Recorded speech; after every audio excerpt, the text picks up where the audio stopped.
KTN Maharashtra न्यूजमध्ये आपले हार्दिक स्वागत. आपण पाहत आहात केटीएन महाराष्ट्र न्यूज. काही ठळक बातम्या. नीट पेपर फुटी आणि महागाई विरोधात किनवटमध्ये डाव्या संघटनांचा एल्गार. मोदी सरकारविरोधात जोरदार घोषणाबाजी. किनवट प्रतिनिधी. केंद्र सरकारच्या जनविरोधी आणि कॉर्पोरेट धार्जिण्या धोरणांच्या निषेधार्थ आज 28 मे रोजी किनवट येथील जिजामाता चौक येथे अखिल भारतीय किसान सभा, DYFI आणि सिटू या संघटनांच्या वतीने तीव्र निदर्शने करण्यात आली. या आंदोलनामुळे किनवट परिसर मोदी सरकारविरोधी घोषणांनी दणाणून गेला होता. विद्यार्थ्यांच्या भवितव्याशी खेळ आणि वाढती महागाई. यावेळी आंदोलनांनी प्रामुख्याने नीट परीक्षेतील पेपरफुटीच्या प्रकरणावर संताप व्यक्त केला. देशातील 23 लाख विद्यार्थ्यांच्या भविष्याशी खेळणाऱ्या या घोटाळ्याची उच्चस्तरीय चौकशी झालीच पाहिजे अशी मागणी करण्यात आली. तसेच पेट्रोल, डिझेल आणि घरगुती गॅस सिलेंडरच्या दरात होणारी सातत्यपूर्ण वाढ ही सर्वसामान्यांचे कंबरडे मोडणारी असून सरकारने या महागाईवर तात्काळ आळा घालावा अशी मागणीही लावून धरण्यात आली. शेतकऱ्यांचे प्रश्न आणि राजकीय सूडबुद्धीचा निषेध. शेतकऱ्यांचा रखडलेला पीक विमा तात्काळ मंजूर करावा, खते आणि बी बियाणांची झालेली दरवाढ मागे घ्यावी अशा मागण्या यावेळी करण्यात आल्या. तसेच केरळचे मुख्यमंत्री पिनराई विजयन यांच्या कुटुंबियांवर ईडीने सूडबुद्धीने केलेल्या कारवाईचाही या आंदोलनात तीव्र निषेध करण्यात आला. हे सरकार अदानी अंबानींचे दलाल, कॉम्रेड अर्जुन आडे. आंदोलनाला संबोधित करताना माकप नेते कॉम्रेड अर्जुन आडे यांनी केंद्र सरकारवर कडाडून टीका केली. ते म्हणाले, सध्याचे मोदी सरकार हे केवळ अदानी अंबानींसारख्या भांडवलदारांची दलाली करत आहे. पेट्रोल डिझेल कंपन्यांना मोकाट सोडून जनतेची लूट केली जात आहे. हे सरकार विद्यार्थी, शेतकरी आणि कष्टकऱ्यांचे शत्रू असून या अन्यायाविरुद्ध जनतेने आता संघटितपणे रस्त्यावर उतरण्याची वेळ आली आहे. आंदोलनातील सहभाग.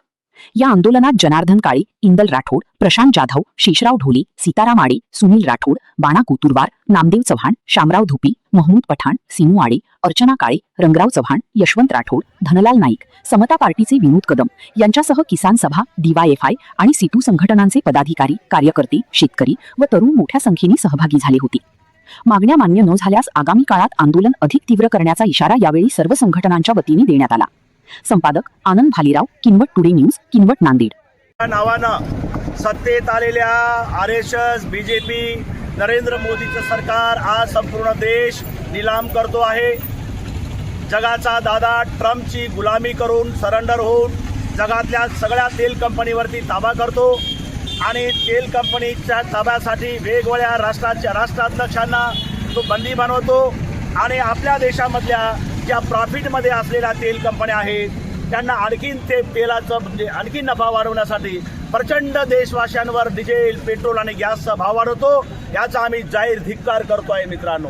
आणि नरेंद्र मोदींनी जे गेली 12 वर्ष 40 लाख कोटी रुपये कमवले डिझेल पेट्रोल कंपनीच्या दलाली आड आणि आज कंपनीची दलाली करून समग्र देशवासियांना वेठीस धरतो आहे, याचाही धिक्कार आम्ही या ठिकाणी करतो आहे. पीक विमा कंपन्या शेतकऱ्यांना पीक विमा देत नाहीत आणि म्हणून पीक विमा कंपनी सरकारचे पैसे कंपन्यांना न देता शेतकऱ्यांना मिळालं पाहिजे, ताबडतोबीने दिलं पाहिजे, ही पण मागणी आम्ही इथं करतो आहोत. भावांनो, सर्व प्रकारची दरवाढ आणि महागाई जबरदस्त प्रमाणात चालू आहे.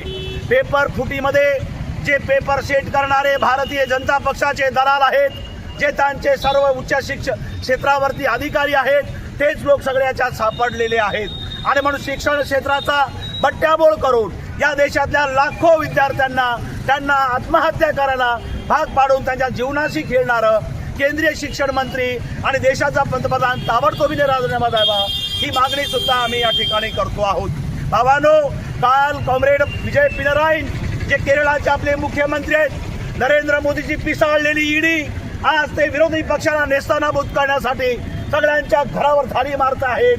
आणि म्हणून नरेंद्र मोदी, एक दिवस तुला सुद्धा या सगळ्या समस्यांना सामोरे जावं लागेल. कॉम्रेड केरळाचे मुख्यमंत्री राहायला घर नाही, किरायाच्या घरमध्ये राहतात, त्यांच्यावर तुम्ही धाडी मारता. शरम करा. तुमच्या ED, CD, income tax, election commission आज सगळी दलाली या देशासाठी करतायत. आणि म्हणून देशाच्या जनतेला वेठीस धरणाऱ्या या BJP आणि RSSच्या सरकारला चेतावणी आहे. सर्व प्रकारची दरवाढ, महागाई, डिझेल, पेट्रोल, गॅस, खतं वापरू नका, तर मग शेती कशी करायची? डिझेल पेट्रोल तुम्हाला जर देणार नसेल, शेतीची मशागत कशी करायची, पेरणी कशी करायची?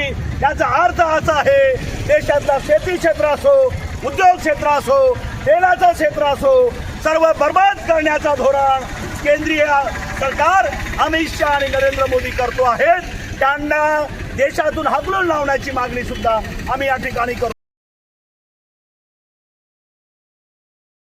परिसरातील घडामोडी पाहण्यासाठी पाहत रहा KTN Maharashtra news. Channel subscribe करा, लाईक करा व पुढील ग्रुपवर शेअर करा.